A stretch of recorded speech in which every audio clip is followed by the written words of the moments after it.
दूसरा अध्याय वचन 1 से लेके 12 तक परमेश्वर का अभिषेक राजा जाति जाति के लोग क्यों उलट मचाते हैं और देश देश के लोग व्यर्थ बातें क्यों सोच रहे हैं। यहोवा और उसके अभिषेक के विरोध पृथ्वी के राजा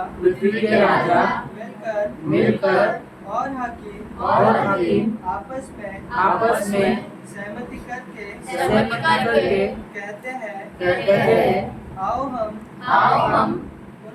उनके बंधन तोड़ डाले और उनकी रस्सियों को अपने ऊपर से उतार फेंके।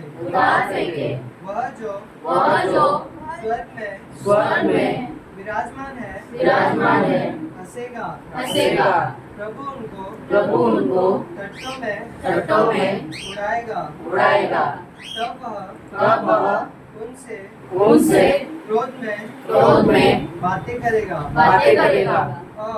और क्रोध में कहकर उन्हें घबरा देगा।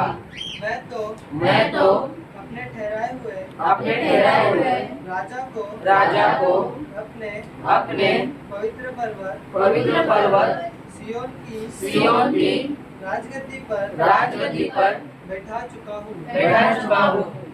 मैं उस वचन का प्रचार करूंगा जो यहोवा ने मुझसे कहा तू मेरा पुत्र है। आज तू मुझसे उत्पन्न हुआ। मुझसे मांग और मैं जाति जाति के लोग को तेरी संपत्ति होने के लिए और दूर के देशों को तेरी निज भूमि बनने के लिए दे दूंगा। तू उन्हें लोहे के डंडे से टुकड़े करेगा। तू कुम्हार के बर्तन के समान उन्हें चकनाचूर कर डालेगा। इसीलिए अब है राजाओं बुद्धिमान बनो।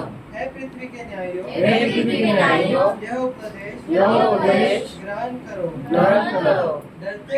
डरते हुए यहोवा की उपासना करो और कांपते हुए मगन हो। पुत्रों को चूमो। ऐसा ना हो कि वह क्रोध करे और तुम मार्ग ही में नष्ट हो जाओ। क्योंकि क्षण भर में उसका क्रोध भड़कने को है। धन्य है वे जिनका भरोसा उस पर है। आमीन। इस वचन से आप सभी को आशीर्वाद।